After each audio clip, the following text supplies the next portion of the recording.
is the transition news on Atlantic Television Network.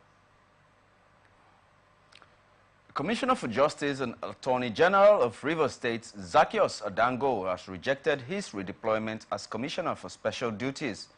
Zaccheaus also tendered his resignation from the State Executive Council. Recall that Zaccheaus had on 14th of December resigned his position as Attorney General of the state following the face-off between Governor Sim Fubara and the Minister of the Federal Capital Territory, FCT, Nyesom Wike. Zaccheaus and other commissioners who resigned due to the political crisis in the state, however, returned to the government after being reconfirmed by the State House of Assembly. Fubara earlier in the week reshuffled his cabinet and redeployed Zaccheaus as the Commissioner for Special Duties in the governor's office.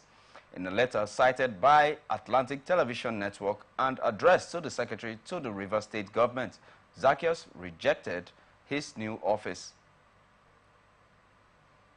Similarly, the Rivers State Commissioner for Finance, Isaac Kamalu, has resigned his position as Commissioner and member of the Rivers State Executive Council. Like Adango, Kamalu, in a letter titled Notice of Resignation as Commissioner and member of the State Executive Council, sent to the Secretary to the State Government, Tami Danagogo, on Wednesday, rejected his redeployment from the Finance Ministry to the Ministry of Employment Generation and Economic Empowerment. Kamalu cited absence of peace in Rivers State despite the peace pact by the President Bola Tinubu last December. He said it was impossible for him to give his best in an atmosphere of acrimony and discord. Governor Fubara had on Tuesday implemented a minor cabinet reshuffle in the state and moved Adango to the Ministry of Special Duties, Governor's Office, while Kamalu was moved to the Ministry of Employment Generation and Economic Empowerment. The Court of Appeal in Port Harcourt has deferred its decision in a case pitting Saraigbe and others against President Bola Tinubu, Governor Siminalayi Fubara, Martin Amebule, Rivers State House of Assembly, and the People's Democratic Party. The court reserved its judgment following thorough arguments from both parties. Represented by counsel Will Cox Abereton, the appellants pushed for the case to be reassigned to a different judge, citing unfair treatment by the trial judge. However, counsel for the fourth defendant, K.C. Njemanze, maintained that the trial court's decision to strike out the case was justifiable. Speaking to reporters after the court section, the counsel to the appellant reiterated the strength of the case. Saraigbe and other Rivers elders argued that the lawmakers under Martin Amewule's leadership should have vacated their seats upon defection from the PDP to the APC. Analysts have called on the Rivers State Governor, Siminalayi Fubara, not to rely on the state's funds in battling political and personal interests. Speaking on Wish FM's live program, a political analyst, Dumezo Samson, maintained that it is unconstitutional to employ state funds on political affairs, which in turn will dance hard on the overall economic status of the state. Let's listen to him.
Recall that the pro-Wike group had alleged that the current administration had set aside over 51 billion naira to organize jamborees in the guise of Thanksgiving services across the 23 local government areas of the state.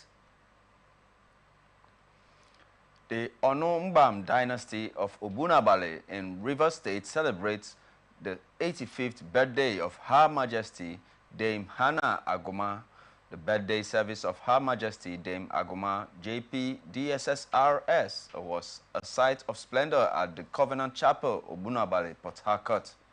The birthday occasion was graced with prominence, elegance, and individuals from different walks of life and groups which have had the influence and gesture of candid service of her Dame Agoma. Highlights of the Thanksgiving service include prayers and action on the life of a living icon, Dame Hannah Agoma, including a cutting of cake to mark Mommy's 85th birthday. This wonderful family, blessed by God. So we give a J.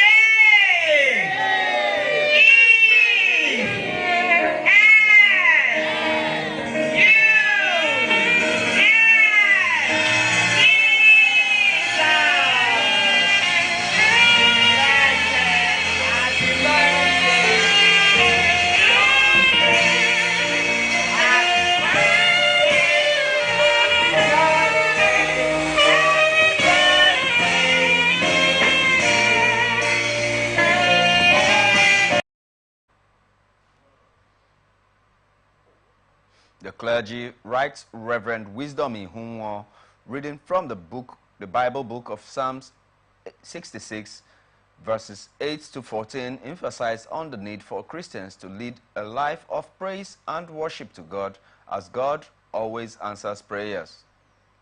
When you call upon him as a child of God, he will answer. God is not deaf. God hears prayers. As attested by the author of this psalm. The psalmist calls on all to praise and worship God. From verse 1, you will see there was a call. It says, shout with joy to God, all the earth. Sing to the glory of his name. Make his praise glorious. In a remark, Dame Agoma expressed gratitude to families, friends, and members of the cathedral so far. My Lord Bishops, my Teacher Bishop, my maternal Bishop, you know yourselves.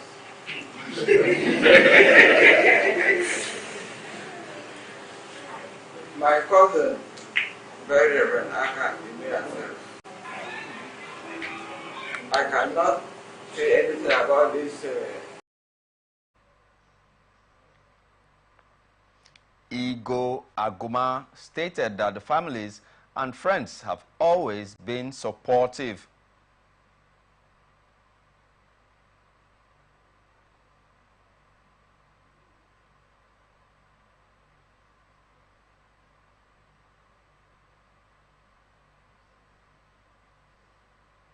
Say a very big thank you to my Lord Bishop and very good friend, Bodo Iwon, my uncle, Bishop Bodo, and Archbishop Blessing actually sent his greetings. He's having his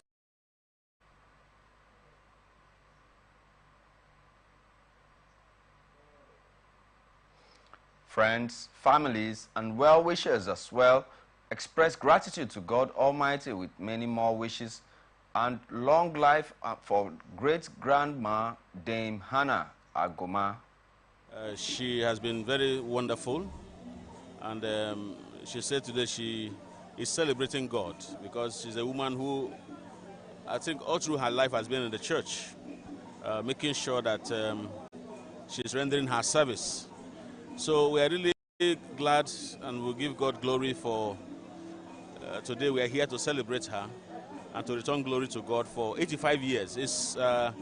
It's quite an amazing thing, and it's something that is worth celebrating. And we commend the children for what they have done and pray that God will keep her to celebrate many more years. The celebrant is my grandmother, so happy 85th birthday, grandmommy. I'm really grateful that you are alive, that you have lived a life that is exemplary, a life that has shown strength, even in the midst of adversity, in the midst of excess and lack. You have just been strong, you have been steadfast, and I pray that the Lord continues to bless you, bless your household, bless all your descendants, and that your legacy will live long. Happy 85th birthday, grandmommy. I love you. I just say thank you. Thank God for everything. That today she's 85. It's not an easy journey, but looking at her, she's still strong. We wish her many more years ahead.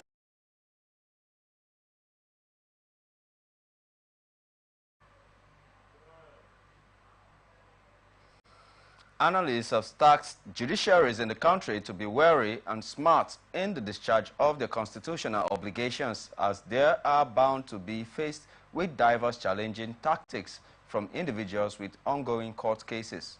Speaking on Atlantic Television's Open Conversation, the socio-political analyst Daniel Momo urged judges to guard against delays while delivering the judgments as it may. The members of the bench, they call them now, they should be careful. You see, some of these delays tactics that you see, it's not coming from the politicians. It's coming from those we call the Sun and others. In all of those things, you know that when it comes to election matters, it's time-bound. And you go to this court, you go to that court, you do all of that to stop. It doesn't make any sense. And then when the matter was now, the judgment was to deliver, you now said... Recall that the appeal court sitting in the Federal Capital Territory, Abuja, on Tuesday fined the governorship candidate of the All Progressive Congress in Bayelsa State, Timipri Silva, the total sum of 400,000 naira over an interlocutory appeal. The Delta Ministry of Health has commenced the refund of unauthorized fees running into millions of naira charged 162 students in the state-owned spoke on Wednesday during the refund exercise at the State College of Nursing, Asaba, and said that the governor of Delta State, Sheriff Oboriwori, has approved the immediate refund of all unauthorized levies charged to the students of the state colleges of nursing, Asaba and Sapele, respectively. Onojaime said that the gesture was a result of the concern of the governor that parents and students were not to be financially overburdened, especially during this period of economic difficulty arising from the current inflation trend in the country. He stated that in response to the complaints of the students and a careful investigation revealed that certain fees, among other fees charged, were not authorized. He added that the Governor Boriwori directed the immediate stoppage of the charges and immediate refund to the affected students. The Edo State Command of the Nigerian Correctional Services and its personnel, in collaboration with the Nigerian Army and operations of the local vigilante, arrested 2 suspected armed robbers in Ubiaja in Ish. Aminu Sumaila Suleiman disclosed this in a statement made available to journalists in Benin City. He said that the suspects are among the criminals left that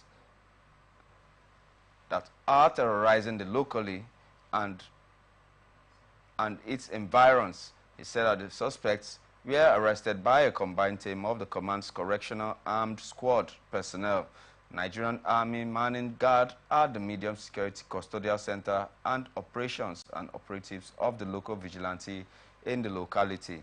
He said that the Deputy Controller of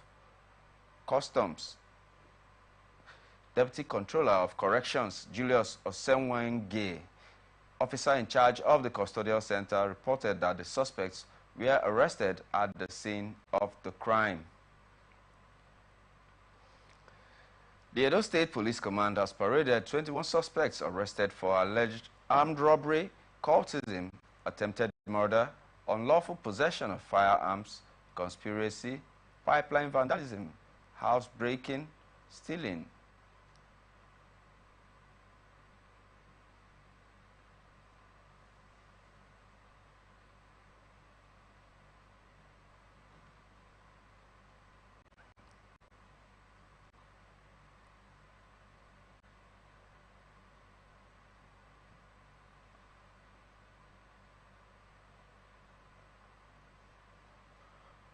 Unlawful possession of illicit drugs and promotion of communal war. The State Commissioner of Police, Funsho Adeboye, who paraded the suspects on Tuesday at the State Police Command, Benin City, said that they were arrested in the last 2 weeks. Adeboye said that the suspects were arrested based on credible information by operatives of the command across the state. The police commissioner, who described the arrest as a harvest of criminals, noted that the achievement was made possible by the cooperation of residents who gave credible and actionable information to operatives of the command. He, however, advised parents to warn their children, especially university students, to avoid being used by unscrupulous politicians. Anambra State's House of Assembly have passed a bill for a law to prohibit secret cultism and similar activities and to provide for related matters. The bill was read for the third time and passed into law by the State House of Assembly on Wednesday. The executive bill underwent thorough consideration in the committee of the House before scaling through the majority leader of the House, Ikenna Ofodeme, and said that the law will take decisive actions against perpetrators. The Speaker, Somtochukwu Udeze, acknowledged the recent outcry regarding activities related to cultism in the state and stressed that the law is important in addressing the issue. Udeze noted that the bill will come into force on May the 7th, 2024, upon the governor's assent and is seen as a pivotal step in salvaging the situation. Enugu State government has banned all forms of illegal tolls and extortion of motorists by touts, warning that the flouters of the order would face the full wrath of the law.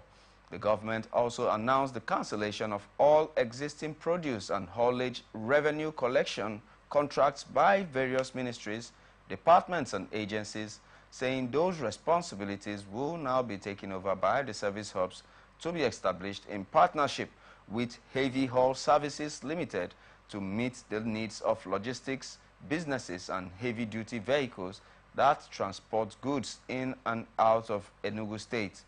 The government made this known at a press conference and addressed by the Secretary to the State Government, Professor Chidebere Onya, at the Government House, Enugu, with official stakeholders in attendance.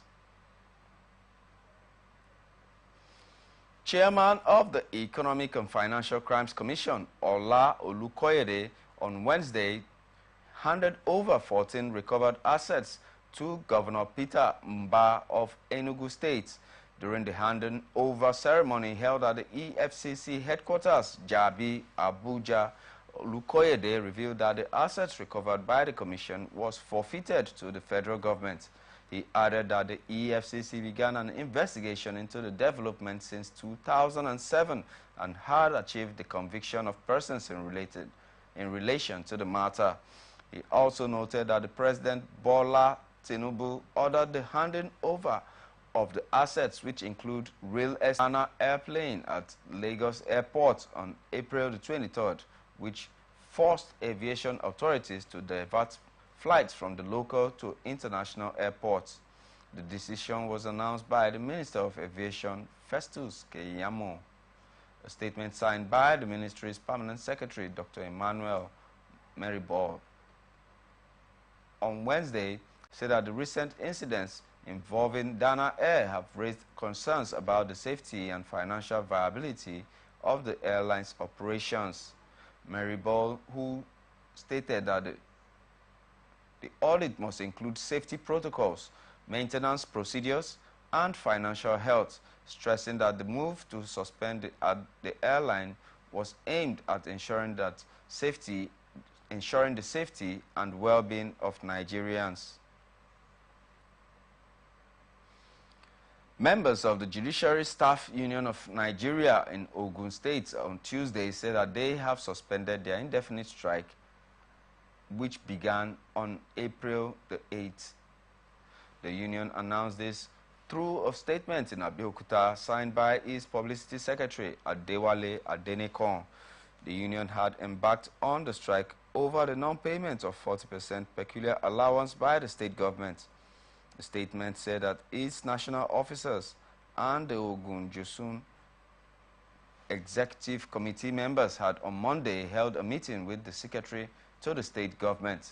It said that the meeting also had in attendance the state's chairman of the Nigerian Labour Congress and the Joint Negotiation Council. And the union further said that it was equally agreed that do not take into consideration the safe health of the people and environment during their religious services. By the government sealing the churches or the worship centers, because let's bring it down to Port Harcourt here. Okay. The way these churches, they display all the angels to come down like God don't hear them. The noise these people, they make, my dear, it will give you a sleepless night. There have been issues of people going to even meet them to say, please. They will pray you down. They will call you the devil. You understand? They will call you the devil. They will start telling you how you don't want, or I don't even, how you are a sinner, you're the devil, you're this, you're that. So to me, it's a very good. Victor Nsiebe emphasized on the need for the regulation of religious thugs to stay away from the venue of its governorship election primary. It said that the primary will be held on Thursday, April the 25th at the International Culture and Event Center, the Dome. The spokesperson of the Ondo PDP, Kennedy Perete, said that the primary will be conducted by a 7-man primary election committee headed by Bayelsa State Deputy Governor Lawrence Erujapo. Perete stated that a total of 627 delegates from 18 local government areas of the state were expected to elect the party's governorship candidate. He said accreditation of the delegates would commence at 10 a.m. In Abuja to withdraw the appeal it filed to set aside the interim Khalil Traore said has on 24th April 2024 paid a courtesy call to the Honorable Minister of the Federal Capital Territory, Barrister Nyesom Wike. Khalil said that the reason for the visit is to seek the approval of the FCT Minister to develop the land given to Côte d'Ivoire in Maitama, Abuja, which was approved by the FCT administration. Secondly, to appeal for properties tax payments to be converted to diplomatic benefits as it's in Côte d'Ivoire diplomatic land for Nigeria, and thirdly, to seek for the cooperation between Côte d'Ivoire and Nigeria in different areas of development. And today I'm here for three purposes. One is about the development of the land that have been given to Côte d'Ivoire in Maitama. Okay. We received a letter from you in November giving us a period to develop the area. And I'm very pleased to tell you that we are about to start work. The second reason, we receive also from you a request about payment of tax, ground rent, and also, you know, Nigeria is the biggest country in the region, even the continent, And Cote d'Ivoire also is the biggest country, francophone countries.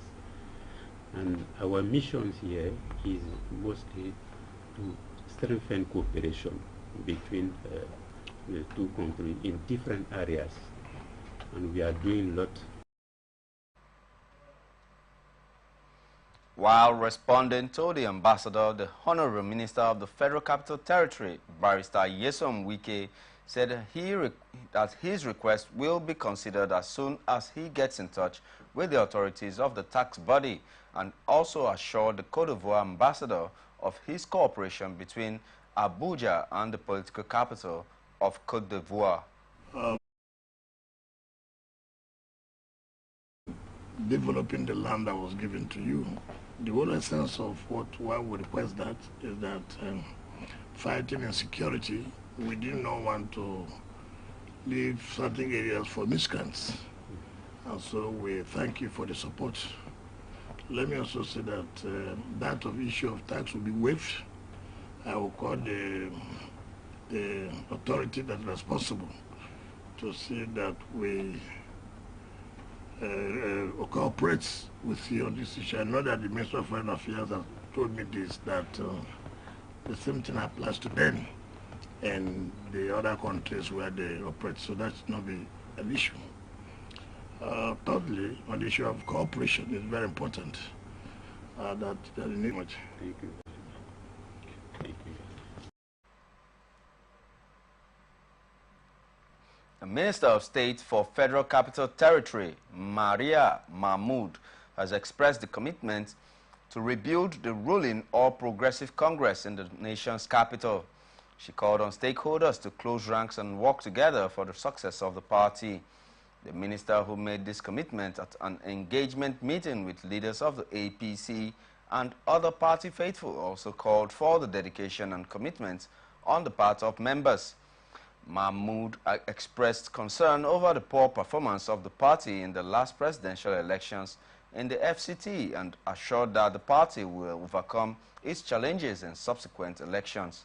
She further called for honesty and openness in communication, stressing that the communication gap has been a problem in every aspect of life. Police in Jigawa State have arrested a wanted criminal, 25-year-old Abubakar Al-Hassan, over alleged criminal conspiracy, armed robbery, and culpable homicide in Basawa local government area of Kano State. Spokesman of the command, DSP Lawan, should be taken to court after investigations. The United Nations Children's Fund said it will collaborate with Jigawa State Emergency Management Agency to provide emergency support for victims of flooding in the state. The UNICEF's emergency manager, Christiana Valderrama, stated this during a visit to the State Emergency Management Agency. She emphasized on the importance of understanding risks, opportunities, and challenges relating to flooding, particularly those happening due to the overflow of the Tiga Dam. She said UNICEF will collaborate with SEMA and other stakeholders working on emergency responses to help the flooding victims in the state. Dr. Haruna Mairiga, the Executive Secretary of the SEMA, appreciated UNICEF's gesture and assured them of accurate and accountable distribution of the cash transfer meant for flood victims. The air component of the Operation Hardin Kai and the Nigerian Air Force eliminated scores of terrorists and destroyed their hideouts in Damasak and Moba local government areas of Borno State. The statement by the Director of Public Relations and Information of the Nigerian Air Force, Air Vice Marshal Edward Gapquet, on Wednesday in Abuja said that the interdictions were under the Multinational Joint Task Force MNJTF. Gapquet said that the terrorists had attempted to attack troops of the Sector 4 of the MNJTF at Lada, a border town between Niger Republic and Nigeria, and subsequently fled across the border into Nigeria. According to him, the fleeing terrorists, who were on 8 motorcycles, were later tracked to 2 locations in Zari village, about 23 kilometers east of Damasak, and Mala Alide in Moba areas of Borno State. He further stated that they were observed hibernating in the village with their motorcycles hidden under trees. Tragedy has struck in Kano as a newborn baby drowned inside a well 129 of the Constitution of the Federal Republic of Nigeria 1999 as amended. The Joint Admission and Matriculation Board has arrested a father for writing exams for his son during the ongoing Unified Tertiary Matriculation Examination. The board warned that it has improved its technology check for those engaging in all forms of examination malpractices. Speaking in Kaduna on Wednesday, the JAMB registrar, Professor Ishak Oloyede, who inspected the UTME centers in Kaduna, expressed satisfaction over the 2024 examinations, which had 1.94 million students this year. He, however, frowned at the few cases of impersonation, adding that some people now have multiple national identity numbers, which the examination body would like to take up with the identity management mega CBT centers like that of Kaduna, which accommodates 4,000 candidates per day. You're still watching Transition News on Atlantic Television Network. We'll return shortly after this break. Please stay tuned.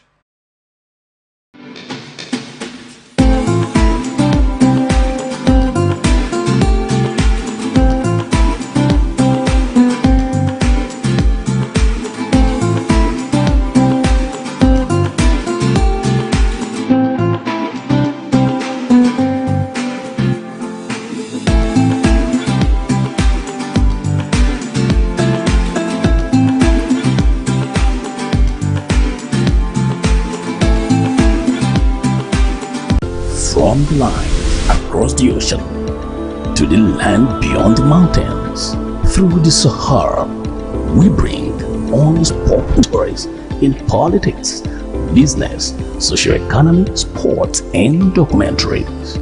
So catch all the updates on the happenings around the globe. Stay focused on the fact today, only on ATN.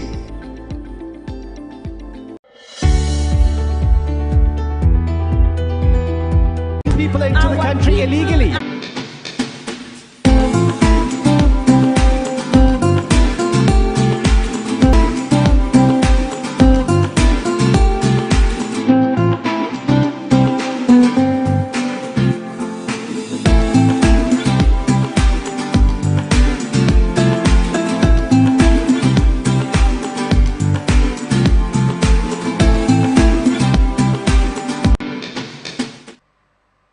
Glad to have you back on Transition News on Atlantic Television Network.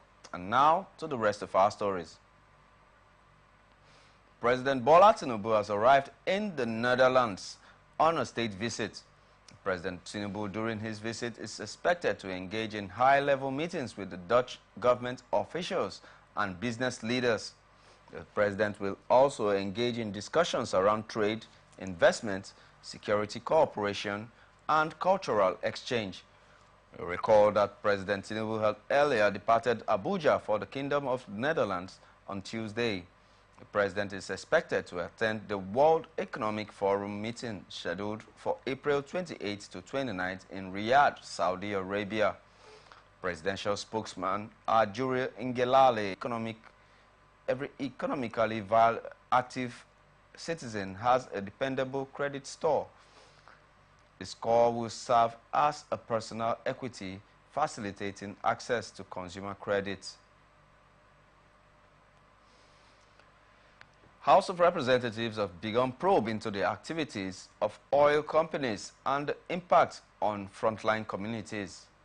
According to the House, the aim of the probe is to ensure that the voices of the communities are heard and the concerns addressed.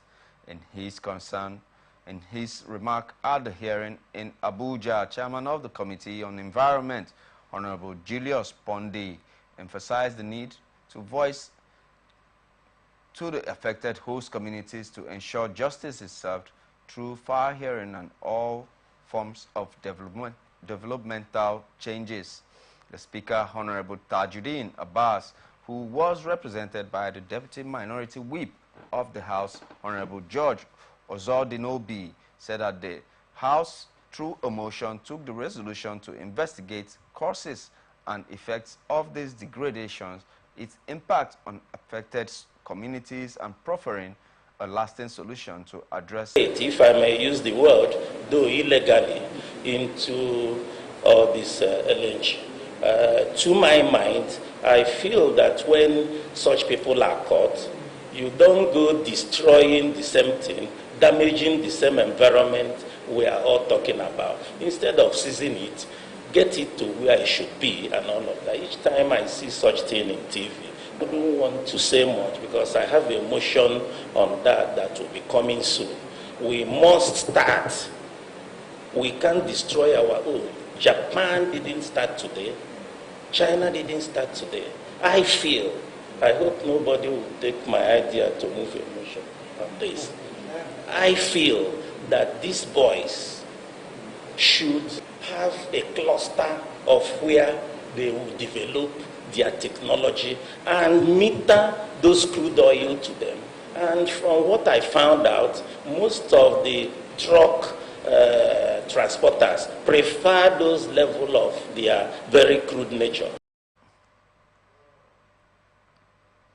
However, out of the 35 companies invited for the hearing, only 4 appeared, prompting the House to adjourn sitting. Before the adjournment, the Chairman, House Committee on Climate Change used the opportunity to advise on the importance of understanding the dangers of ignoring the impact of climate change, using the recent rain disaster that occurred in Dubai as a case study. The oil-producing communities in our nation have experienced environmental degradation and social-economic marginalization as a result of decades of oil exploration and exploitation. The bountiful natural resources should have been a source of prosperity and development, but instead of prosperity, these communities have instead suffered from pollution, land degradation, loss of biodiversity, and deteriorating of traditional livelihood, and are estimated and inestimable and irreparable. It is in the light of the above that we are enshrined in our laws and status-setting obligations of maintaining basic principles of environmental protection, social equity, and corporate accountability, which behoves on any company seeking to explore our natural resources to adhere to listening to the fears that are faced by frontline and indigenous people of the oil-producing communities. The committee then adjourned to the 8th of May 2024 to allow invited companies time to forward their documents for proper perusing by the members of the committee. Oil spillage in oil-producing communities in the Niger Delta has become a recurring incident that deserves urgent national attention by the government and oil companies as well.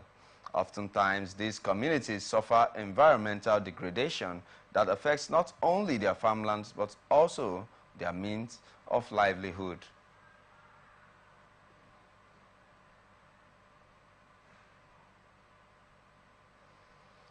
Troops of Sector 1 Multinational Joint Task Force MNJTF located in Mora, Cameroon have neutralized 3 Boko Haram terrorists in 2 separate operations at Zige and Soram. The spokesman of the Joint Task Force, Lieutenant Colonel Abubakar Abdullahi, said that the initial engagement occurred in Cameroon border community of Zige on 15th of April 2024, where an ambush by the MNJTF troops resulted in the elimination of 1 terrorist. The troops continued their operations on 22nd of April 2024 during an early morning encounter near the Cameroon-Nigerian border. In Soram, where the MNJTF troops neutralized an additional 2 Boko Haram terrorists, Abdullahi appealed for continued and increased community support as the MNJTF remains committed to ensuring the safety and security of the Lake Chad Basin.